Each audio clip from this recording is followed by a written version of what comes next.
Iran ने America और Israel को एक सीधी वार्निंग दे दी है। कहा है कि अगर उसके मरहूम supreme leader Ayatollah Ali Khamenei के कफन दफन के दौरान या उससे पहले ईरान पर कोई हमला हुआ तो उसका करारा जवाब दिया जाएगा।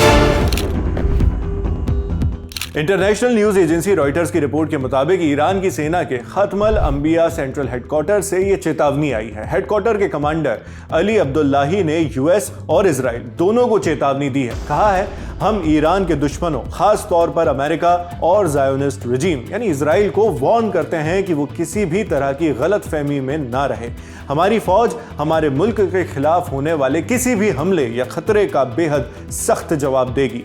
यानी एक तरफ पूरे देश में सैयद आयतुल्लाह अली खमेनेई के आखिरी सफर की तैयारी है जो हफ्ते भर जारी रहेगा, वहीं दूसरी तरफ ईरान किसी भी हमले से निपटने के लिए भी तैयार खड़ा है। आयतुल्लाह अली खमेनेई का आखिरी सफर 4 जुलाई से शुरू होगा और 9 जुलाई को उनके होम टाउन मशहद में खत्म होगा। नमाज जनाजा के बाद उन्हें दफन किया जाएगा और उसी के साथ ये फ्यूनरल सेरेमनी पूरी होगी। इसी बीच तेहरान, कोम और इराक के नजफ और करबला जैसे शहरों में भी बड़ी बड़ी शोक सभाएं रखी गई हैं। इसी को देखते हुए ईरान की इस्लामिक रिवॉल्यूशनरी गार्ड कोर यानी आईआरजीसी सख्त है।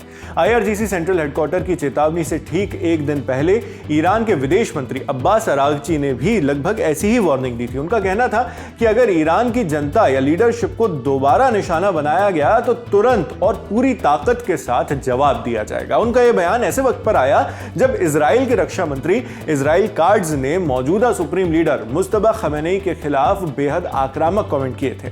काट्ज ने कहा था कि मुस्तफा खमेनेई को मौत के लिए मार्क कर दिया गया है। इधर ईरान के अंदर सिक्योरिटी भी काफी बढ़ा दी गई है। ईरानी मीडिया के मुताबिक तेहरान, मशहद और कई दूसरे शहरों के ऊपर कुछ समय के लिए एयर स्पेस रेस्ट्रिक्शंस लागू किए जाएंगे, यानी सुरक्षा के मद्देनजर हवाई आवाजाही पर भी असर पड़ने वाला है।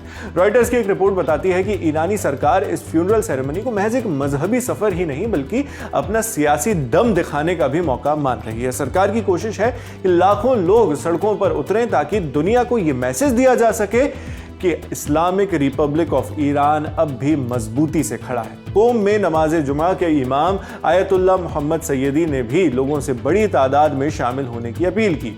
उन्होंने कहा, शहीद रहबर मुअज्जम और दूसरे शहीदों के आखिरी सफर में लोगों की बड़ी मौजूदगी इस्लामिक रिपब्लिक के सपोर्टर्स में एक और जनमत संग्रह जैसी होगी। जनमत संग्रह ये शब्द तब और भी अहम हो जाता है जब यूएस के प्रेसिडेंट डोनाल्ड ट्रंप लगातार ये दावा कर रहे हों कि उन्होंने इस वॉर में फतह हासिल कर ली है और ईरान में सत्ता परिवर्तन कर दिया है। ऐसे में कंटेम्प्रेरी ईरान की सबसे बड़ी सियासी शख्सियत के जनाजे में जब ईरान की ज्यादा से ज्यादा आबादी शामिल होगी तो ये दुनिया को ये मैसेज भी देगा कि ईरान में रजीम चेंज नहीं हुआ है और बड़ी आबादी अब भी करंट पॉलिटिकल सिस्टम के साथ है। खमेनेई की मौत के बाद उनके बेटे मुस्तफा खमेनेई ईरान के नए रहबर मुअज्जम बने, सुप्रीम लीडर। ऐसे में ये नमाज जनाजा सिर्फ एक मजहबी रस्म नहीं है बल्कि सत्ता के नए दौर की शुरुआत के तौर पर भी देखी जा रही है। लेकिन खबर यह भी है कि मुस्तफा खमेनेई खुद अपने पिता के कफन दफन में शामिल नहीं होंगे।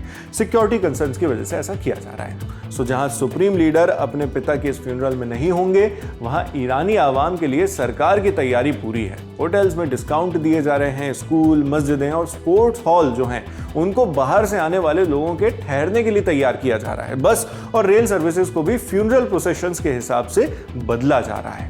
अब पूरी दुनिया की नज़र 4 से 9 जुलाई के बीच होने वाले इन कार्यक्रमों पर रहेगी। वैसे अगर आपके मन में ये सवाल है कि आयतुल्लाह अली खमेनेई की मौत जब 28 फरवरी को ही हो चुकी थी तब उन्हें जुलाई में क्यों दफनाया जा रहा है और उनकी नमाज जनाजा अब क्यों हो रही है जुलाई में इतने महीने के बाद, तो इसके जवाब समझने के लिए हमने पहले ही इस पर एक वीडियो किया था। लिंक आपको उसकी डिस्क्रिप्शन बॉक्स में मिल जाएगी। मैं हूं शेख नावेद, देखते रहिए लल्लक टॉक।